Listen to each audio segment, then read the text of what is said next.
De la semaine. Nous recevons ce soir une invitée spéciale pour parler de l'actualité économique du continent africain et plus précisément de la République du Tchad.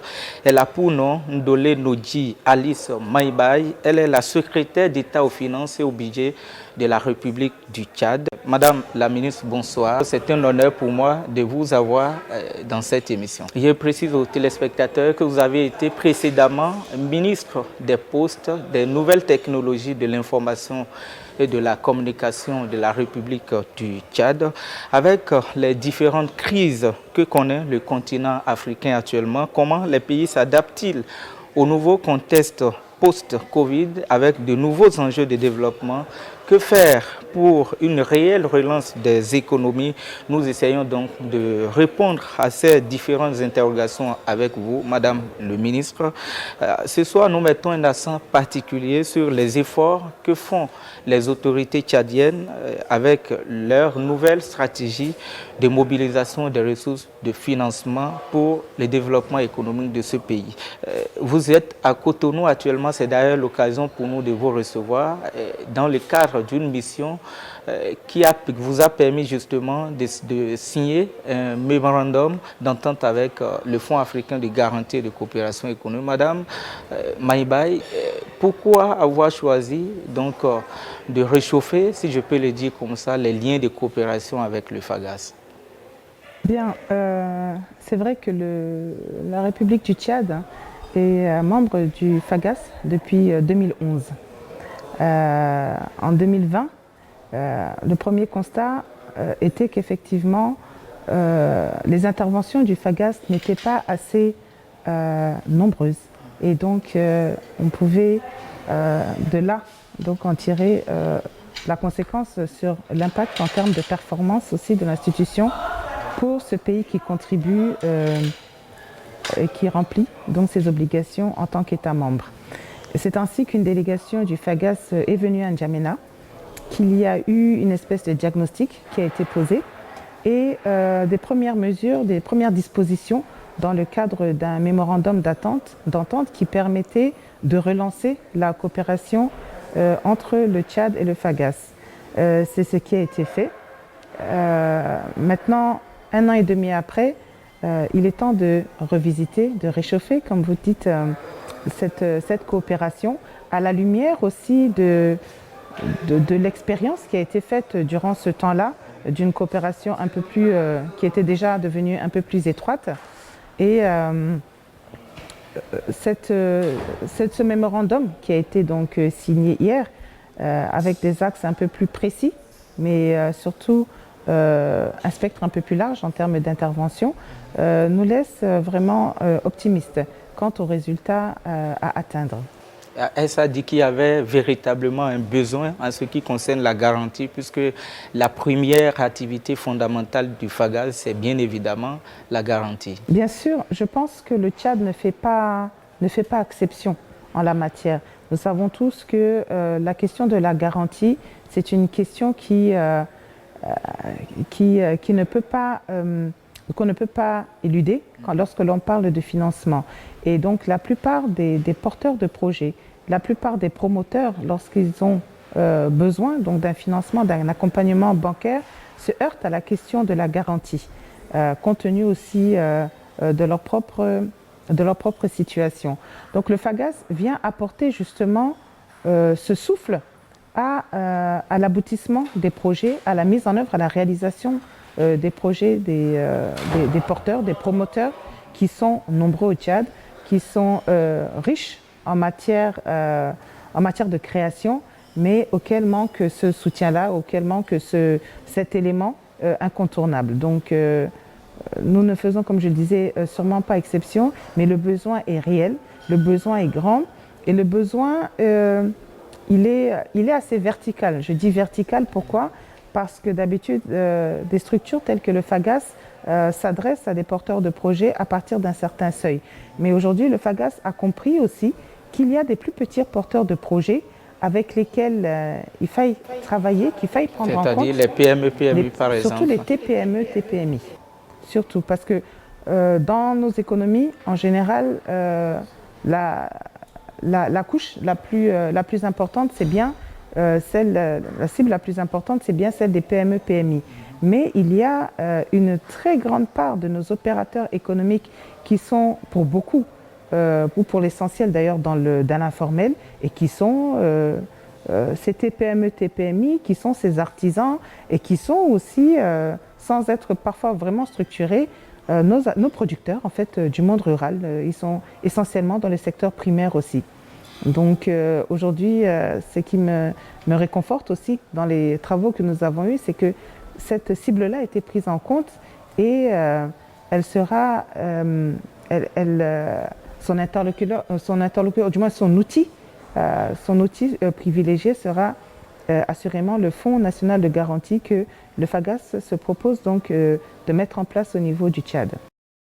Alors, et de façon concrète, quelles vont être, je dirais, les retombées de ce mémorandum, puisque vous avez déjà annoncé les axes stratégiques de sa mise en œuvre, la création, par exemple, d'un fonds national de garantie qui n'existait pas et que le FAGAS s'engage à vous accompagner. Quelles vont être les retombées réelles sur aussi bien les entreprises tchadiennes, mais aussi sur le secteur bancaire de façon générale? Les retombées réelles, c'est que déjà pour le secteur bancaire, il y aura un plus grand confort pour répondre aux attentes des porteurs de projets, de leur clientèle, puisqu'ils auront cette garantie en amont qui leur permettra d'accorder les crédits beaucoup plus facilement.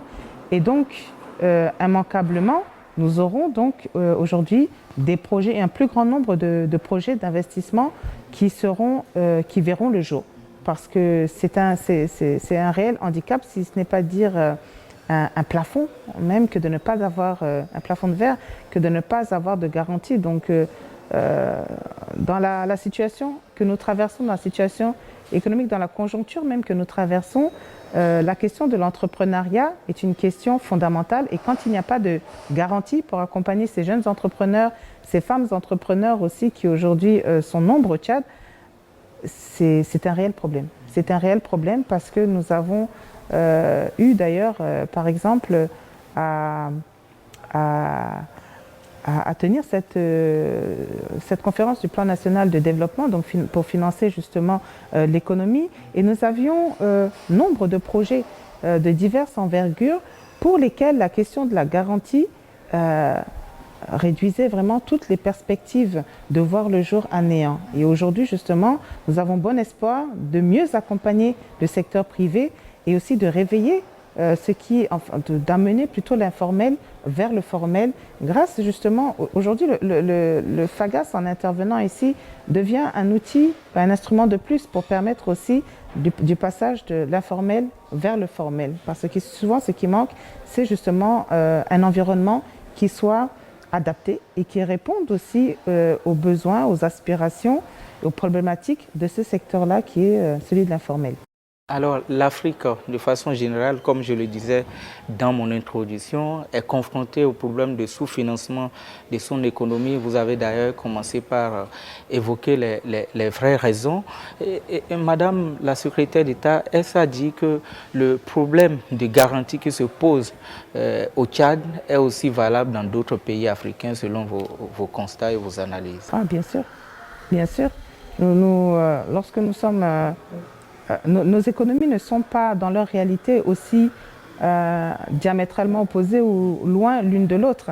Donc si aujourd'hui... Puisque nous avons les mêmes réalités pratiquement. Tout à fait. Donc le FAGAS est présent dans 14 pays si je me trompe. Donc si les services qu'il propose fonctionnent aussi bien dans les autres États membres, c'est que nous avons effectivement les mêmes problématiques. Et nous, en termes d'appropriation au Tchad, nous voulons de rattraper cet état, ce retard, d'où le réexamen de ce mémorandum, justement pour pouvoir répondre à cette problématique qui se fait de plus en plus épineuse.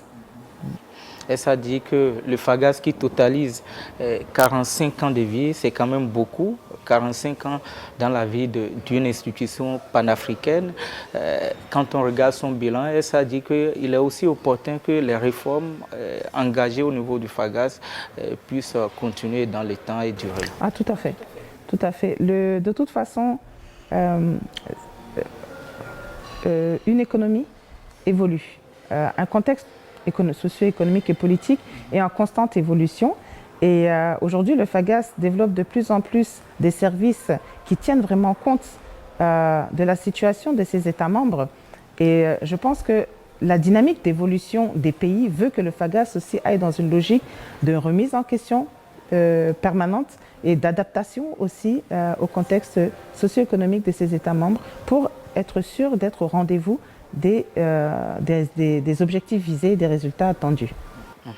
Alors, l'actualité du monde, et d'ailleurs de l'Afrique, j'allais dire, est marquée par la crise de Covid-19 et tout son corollaire, ses conséquences sur nos économies, une baisse de production depuis que la crise elle est arrivée et qui entraîne justement la hausse des prix, d'abord la baisse de production dans nos différents États.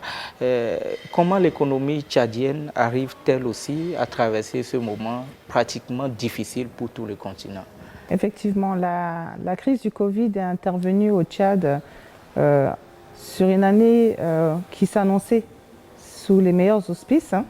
Et il a fallu... Avec une croissance annoncée... Tout à fait.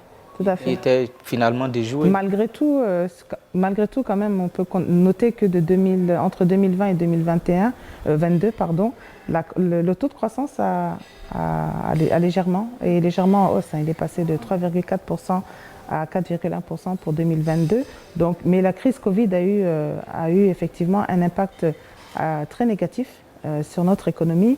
Les secteurs du commerce et de l'industrie, comme partout, étaient pratiquement à l'arrêt.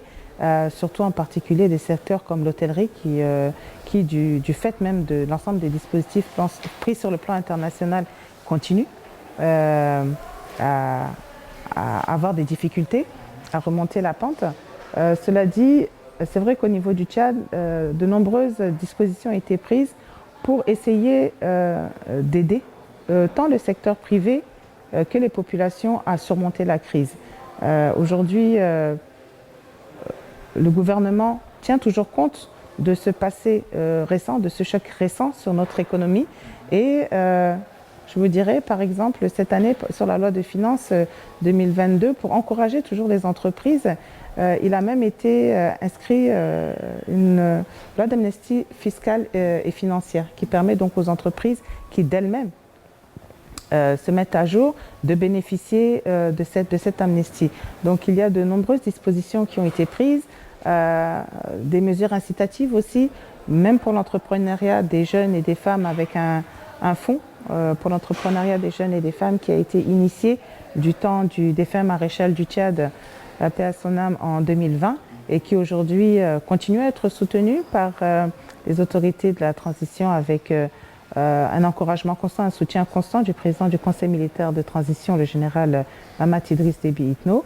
Et donc nous avons, par exemple, à travers ce fonds de 30 milliards, de plus en plus de jeunes entrepreneurs, hommes et femmes, qui peuvent être accompagnés dans le cadre de la mise en œuvre de leurs projets.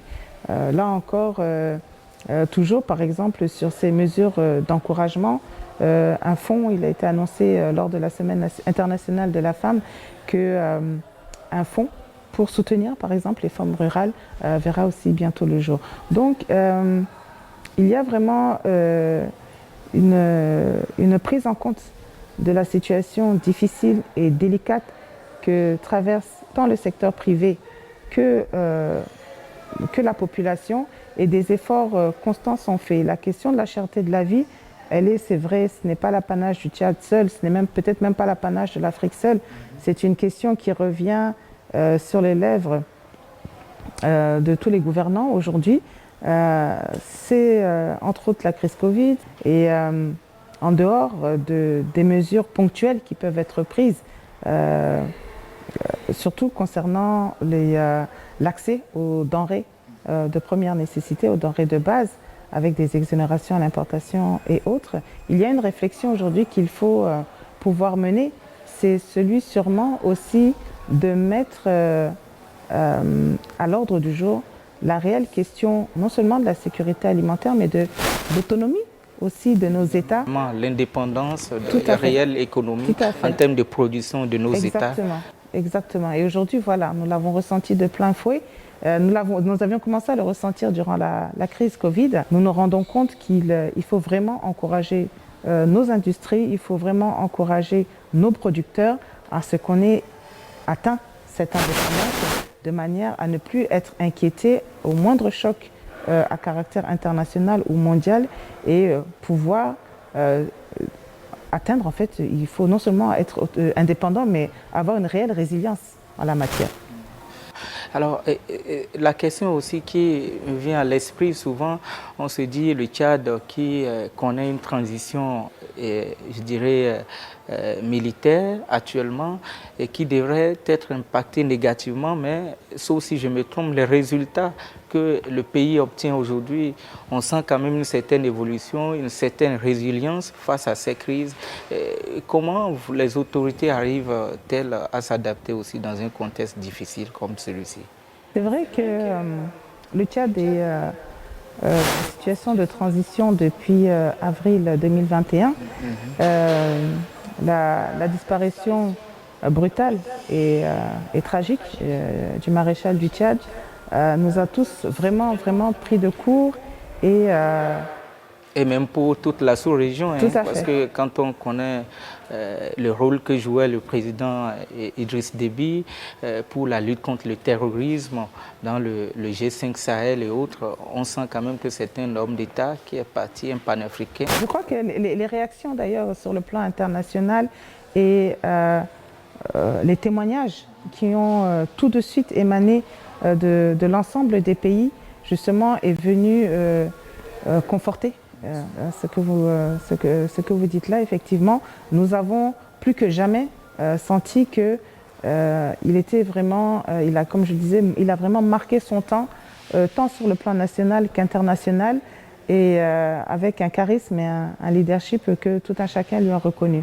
Le Conseil militaire de transition qui a très vite été mis en place avec à sa tête donc le général Mamadou Idriss Déby Itno, a su prendre les dispositions, a su prendre les mesures nécessaires pour assurer la continuité de l'État. Donc qui dit continuité de l'État, effectivement, dit justement maintien ou du moins continuité de tous les programmes et des performances, etc. Donc il a mis un point d'honneur justement à rassurer les populations, à rassurer le secteur privé, malgré ce qui s'était passé dans ce mois-là même. On approchait déjà à la fin du mois. Ailleurs, même les fonctionnaires n'auraient peut-être même pas pu toucher leur salaire en temps et en heure, mais vraiment la situation a été très bien maîtrisée et nous avons été invités à continuer à nous impliquer dans nos tâches, nos responsabilités, notre mission, et ce que nous avons fait avec vraiment des orientations qui étaient claires, qui ont été clairvoyantes et qui nous ont amenés justement à éviter le pire, tant sur le plan économique que sur le plan sécuritaire. Alors, l'Afrique qui est impactée par une guerre, je dirais, occidentale, et finalement, est-ce qu'il n'est pas temps pour les Africains de se mettre ensemble et de trouver des mécanismes de défense aussi, quand bien même on reconnaît que nous sommes dans la mondialisation, aucun continent, aucun pays ne peut à lui seul se développer? Que les pays se mettent ensemble pour trouver des mécanismes de défense, est-ce là vraiment la question dans ce contexte? Cet environnement-là aujourd'hui que nous vivons, dans cette situation que nous traversons, nous amène peut-être à réfléchir encore mieux à cette coopération sud-sud qui est d'ailleurs nécessaire, et à renforcer donc nos cadres de concertation, à les rendre beaucoup plus efficaces et efficients, surtout sur nos économies. Parce que ce qui fragilise aussi la paix, c'est la pauvreté. Il ne faut pas se le cacher, c'est le chômage, c'est la pauvreté. Donc aujourd'hui, il y a fort surtout à réfléchir à comment rendre nos économies beaucoup plus fortes et beaucoup plus indépendantes. Alors, le Tchad, je vous le disais, hein, les autorités de la transition militaire qui arrivent à se mettre au-dessus de la mêlée. Dites-nous, quel est aujourd'hui le mode de gouvernance qui a aussi quand même su s'adapter rapidement aux besoins des populations tchadiennes et, je dirais, en partie même de la sous-région du continent? Bon, vous savez que dans avec l'avènement de la transition, à notre niveau au Tchad, il y a eu le retour de la primature. Donc nous avons un Premier ministre de la transition, nous sommes un gouvernement de transition, mais comme je vous l'ai dit, nous avons eu à assurer donc, la continuité de l'État. Donc il n'y a pas eu de grands bouleversements, après il n'y a pas eu une stratégie particulière, mais c'est vrai qu'aujourd'hui le gouvernement a assuré déjà son programme tout en ayant eu à élaborer une feuille de route qui doit accompagner, qui doit être déroulée sur toute cette période de transition et qui prend en compte beaucoup les questions de paix, les questions de réconciliation, avec bien sûr aussi la tenue de ce dialogue national inclusif sous peu au Tchad. Donc il n'y a pas eu un grand retournement en matière de gouvernance. Il y a eu le rétablissement donc, de la primature et donc il n'y a pas eu voilà. Alors, qui dit développement parle aussi du développement justement du secteur privé, puisque c'est le secteur privé qui emploie le plus, en tout cas dans nos États pour la plupart. Aujourd'hui, quelles sont les actions que vous menez? Vous avez commencé déjà par énumérer quelques-unes. Tout à l'heure, quand vous parliez de certaines exonérations fiscales pour certaines entreprises, qu'est-ce que vous faites pour le secteur privé aujourd'hui pour qu'il puisse émerger davantage en République du Tchad? Ce qui a plombé, le terme est sûrement le plus adéquat, ce qui a plombé le secteur privé, c'est la crise que nous avons traversée entre 2016 et 2019. Hein. Et effectivement, aujourd'hui, depuis 2021 surtout, un effort, même depuis 2020 d'ailleurs, un effort notoire est fait pour rembourser la dette intérieure. Donc le remboursement de la dette intérieure permettra effectivement au secteur privé de se relancer. Voilà, de se relancer. Donc ça, c'est déjà une condition première pour laquelle vraiment de nombreux efforts sont consentis en la matière. Et comme je vous le disais, il y a eu la création de ces fonds, il y a eu des mesures incitatives, une loi de finances 2022 qui vise à relancer l'économie. Les efforts sont faits de diverses manières et variées, et avec bien sûr un souci particulier d'encourager la diversification économique. Parce qu'il y a aussi une transition qui doit être faite et acceptée aussi par les opérateurs économiques, celle de la diversification économique qui est aujourd'hui une condition sine qua non. Il ne faut pas s'accrocher à un seul secteur, il faut varier les secteurs, aussi bien dans la production que dans la transformation. C'est ce que vous voulez dire. Exactement. Et comme je le disais hier aussi, nous avons une grande tradition peut-être dans le commerce au Tchad. Donc il faut, la diversification économique, c'est ça aussi. C'est de passer peut-être de l'importation peut-être excessive à la production. Pourquoi pas la transformation? Par la transformation, effectivement. Quand je parle de la production, donc je parle du secteur industriel. Donc il faut effectivement aller beaucoup plus vers la production d'abord dans le secteur primaire, mais aussi développer le tissu industriel. Alors, Madame la Ministre, nous tendons vers la fin de cet entretien. Justement, le Tchad qui s'engage à retrouver de nouveaux partenaires pour relancer véritablement son économie. Quelles sont vos relations aujourd'hui avec les institutions internationales avec lesquelles vous collaborez? Le Tchad, effectivement, s'engage pour, est-ce que je dirais relancer? Non, le Tchad s'engage à renforcer, beaucoup plus renforcer, parce qu'il y a un vrai besoin d'améliorer notre contexte économique. Nous parlons souvent même de la question du climat des affaires, etc. Mais nous avons de bonnes relations au niveau de ces institutions. Le Tchad est plus que jamais engagé. Et le Tchad se veut aussi présent en termes de représentativité dans ces institutions. Je pense que jusque-là, on a, ces dernières années, beaucoup parlé de la diplomatie agissante au niveau du Tchad, et ça en fait partie aussi. Donc, pour avoir voix, pour s'approprier et mieux tirer les bénéfices aussi de tous ces dispositifs que offrent les institutions à leurs États membres, ces institutions sous-régionales et internationales, il faut pouvoir aussi avoir une voix qui compte.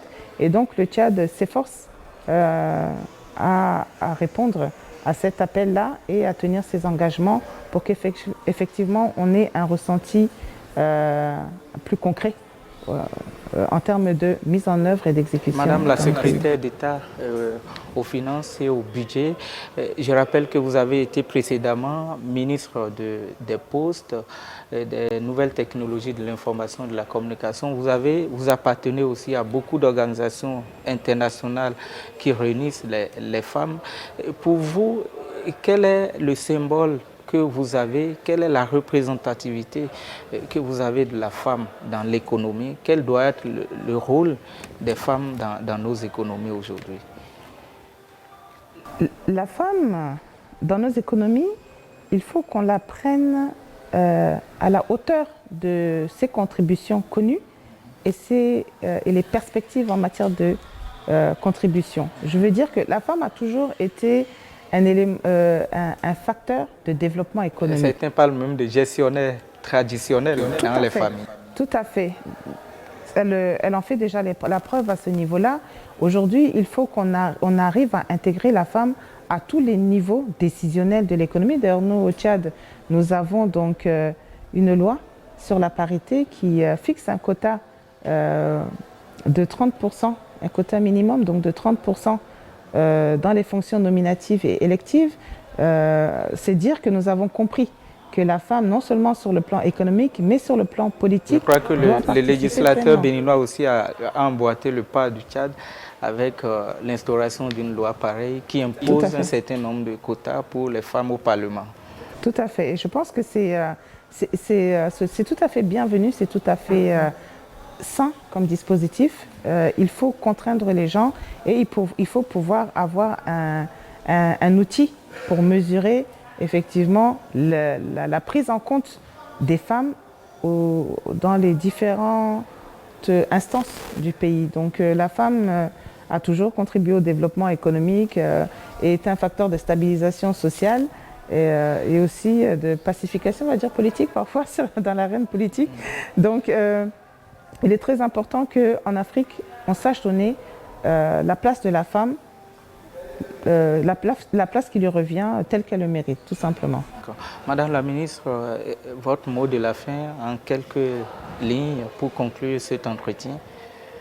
Alors, étant donné que ma présence ici à Cotonou est motivée, justifiée par la nécessité de revoir le mémorandum d'entente que nous avons signé et que nous avons aujourd'hui signé un accord avec des axes beaucoup plus performants, beaucoup plus judicieux, adéquats. Mon mot de la fin, c'est, je dirais, vive le développement économique de l'Afrique à travers des outils tels que le FAGAS. J'encourage vraiment nos secteurs privés pour lesquels ces services là, vous sont parlez développés. du secteur privé de tous les pays africains. De tous les pays, bien sûr, de tous les pays, parce que certains l'ont fait, peut-être qu'ils en témoigneront, enfin, certains pays, États membres, travaillent beaucoup plus avec le FAGAS ou avec d'autres structures, institutions du même acabit. Et ils pourront témoigner justement de la pertinence de recourir à ces institutions, à ces outils financiers de garantie, d'accompagnement, d'encadrement et aussi de renforcement de capacités, et sans lesquels il est assez difficile d'embrasser toutes les problématiques du secteur privé et surtout d'y répondre dans un terme court ou moyen. Donc je me félicite de l'existence et de la pertinence que les États membres ont eu à mettre en place le FAGAS Et je souhaite donc une longue vie à nos institutions et surtout un développement qui soit toujours en parfaite cohérence ou adéquation avec le développement même, la situation des États membres qui font partie de ces institutions. Ndolé Nodji, Alice Maïbaï, j'espère que je n'écorche pas votre nom. Je rappelle aux téléspectateurs que vous êtes la secrétaire d'État aux finances et au budget de la République du Tchad, ancienne ministre des Postes, des nouvelles technologies de l'information et de la communication. En tout cas, ce fut un plaisir pour nous aussi de vous avoir dans notre émission, l'invité de l'économie de la semaine. Mesdames, Messieurs, c'est la fin de cet entretien. Merci de nous avoir suivis. À la prochaine.